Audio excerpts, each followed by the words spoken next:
जय शिव गोरक्ष। प्रिय श्रोताओं, आप सुन रहे हैं जारवीर गोगा जी की कथा।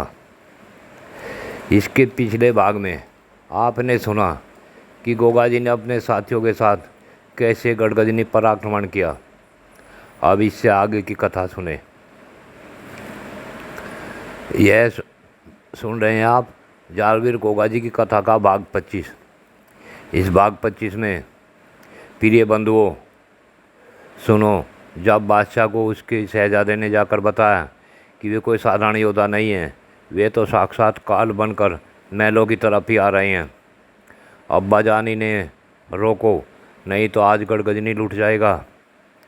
तभी सरवर ने अपने छोटे भाई सुल्तान को भारी सेना के साथ भेजा और अपने आप आमल के महल में गया और अपनी पत्नी से बोला, बिना सेना के ही किसी शत्रु ने हम पर चढ़ाई कर दी।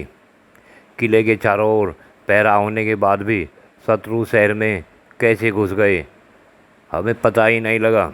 अब हमें क्या करना चाहिए? तो आमल ने सोचा, हो सकता है मेरे पिता को इतने दिन बाद कोई सहायक मिला हो।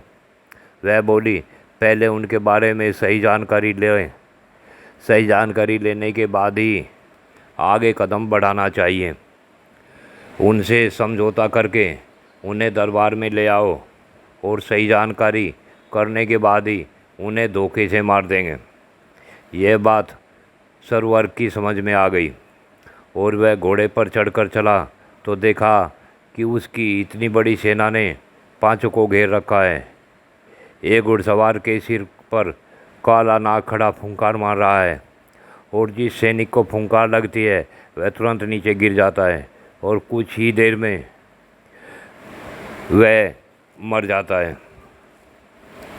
तो कुछ देर बाद सेना को जहरीले सांपों ने घेर लिया और सभी सैनिक देखते देखते ढेर होते जा रहे हैं।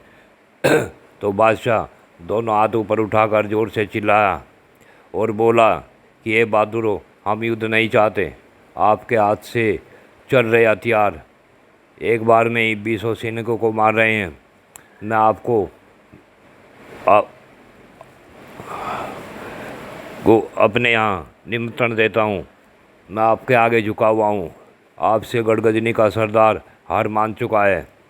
आप आगे आओ, आपका स्वागत है। तभी युद्ध बंद हो जाता है।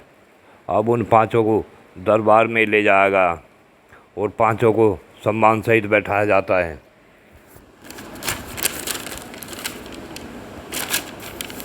पांचों के घोड़े दरबार के बाहर खड़े हैं।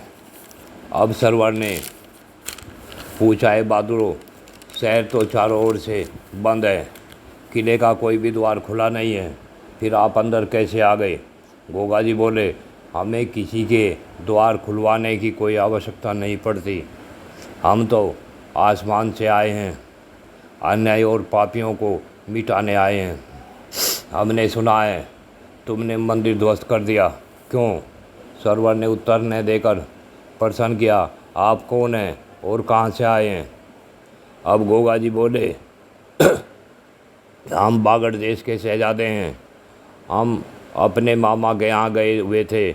हमें पता लगा इस देश में हमारी मौसी है जो ज़बरदस्ती उठाकर लाई गई है। उन दोनों के नाम आमल और मामल हैं। किसने हिम्मत की है राजपूतों में हाथ डालने की? हम उन दोनों को दंड देने आए हैं। वे कौन से माई के लाल हैं? उन्हें सामने तो करो। गोगा जी का तमतमाया चेहरा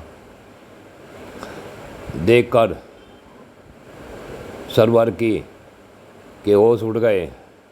गोगा जी का इतना ओज, आंखों की चमक, कंधे पर रखी चाबुक, हाथ में लंबा भाला देखकर पूरा दरबार सहम गया। सरवर और सुल्तान तो सिर पर नाग देखकर ही कांप गए थे। सरवर ने सुल्तान से कहा कि इनकी मौसी से इन्हें मिलवा दिया जाए और सुल्तान बोला, चलो वीर, परंतु तुमने यह तो बताया नहीं, तुम्हारा क्या नाम है? तुम्हारी माता का क्या नाम है? गोगा जी बोले, मैं बाछल नंदन गोगा हूँ। मुझे जारवीर गोगा जी के नाम से पूरा राजपुताना जानता है। आपको भी यही जानने के जनाने के लिए हम आए हैं कि हम कौन हैं, अब जल्दी करो।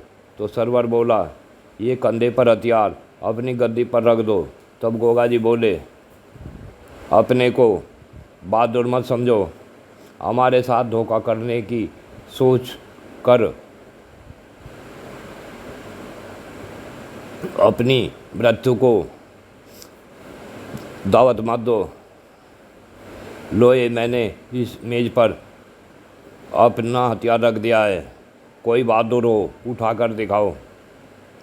चाबुक के अंदर तो गोरख माया थी। सरवर का लड़का आगे बढ़ा, जैसे ही चाबुक को हाथ लगाया तुरंत ही चाबुक से ऐसा झटका लगा कि वह पीछे को गिर गया। अब तो गोगा जी ने जय शिव गोरख के चाबुक को कंधे पर रख लिया। गोगा जी बोले, हमें जल्दी हमारी मौसी से मिलवाओ। सरवर सुल्तान एक दूसरे की तरफ देखने लगे। तब सरवर ने कहा, तुम अकेले महलों में जा सकते हो, सारे नहीं। तब गोगा जी बोले, हम पांचों एक ही गुरु के शिष्य हैं, हम में से अकेला सभी धोखेबाजों पर भारी पड़ जाता है। अपने देश में रहना, जब गोगा जी अपने देश में रहना बड़ा आसान है, परंतु किसी को धोखा देना बड़ा ही मुश्किल है, और वह भी गोरखनाथ जी के शिष्यों को कोई धोखा दे ही नहीं सकता। जब गोगा जी सुल्तान के पीछे चले तो नीला घोड़ा भी तुरंत वहीं आ गया। घोड़े का अचानक वहाँ आना सभी दरबारी दंग रह गए, परंतु घोड़ा तो गोगा जी के पीछे पीछे चलने लगा। उन सब के लिए यह एक अचंभा भी था और भय भी। घोड़े के अचानक गोगा जी के साथ चलने से सबको एक तरह का डर पैदा हो गया था। जैसे ही अमल गोगा जी के सामने आई तो पर्दे में थी। गोगा जी बोले, हे माता, मेरे लिए हर शादीशुदा औरत मेरी माता जी के समान है, इसलिए हे माता, आप पर्दे से बाहर निकलें और आप बताएं कि आप मेरी माता श्री बाछल जी की बहन हैं या नहीं। इतना सुनते ही जब अमल ने पर्दा हटाया तो गोगा जी सामने खड़ी औरत को देख कर अचंभित हो गए, जो कि तो माता की हमशक्ल, पहचान केवल पर्दे से है। उधर अब अमल ने गोगा जी को गौर से देखा। सिर के ऊपर नाक, कंधे पर भारी भरकम लोहे का हथियार, हाथ में लंबा भाला। तो वह मंत्रमुग्ध हो गई और अपनी बहन मामल को बुलवाया। गोगा जी का रूप डुबाने वाला था। चंद्रमा के समान चमकदार मस्तक देख दोनों बहनों ने गोगा जी को जैसे ही अपनी छाती से लगाना चाहा तो गोगा जी ने दोनों के चरण स्पर्श किए और बोले, ये मेरी माताओं, आप चारों बहनें एक ही शक्ल की थी, परंतु तुम दोनों को उठाकर यहाँ लाने वाले कौन हैं? मैं उन्हें दंड देने आया हूँ, तुम्हें ज़बरदस्ती उठाने की सज़ा उन्हें दूंगा। प्रिय श्रोताओं, यह बात कहकर गोगा जी ने अमल से पूछा, हे माता, कौन है वे दुष्ट? प्रिय श्रोताओं, अब इससे आगे की कहानी अगले भाग में जानना। गोगा जी ने दोनों को क्षमा किया या दंड दिया। जय शिव गोरक्ष।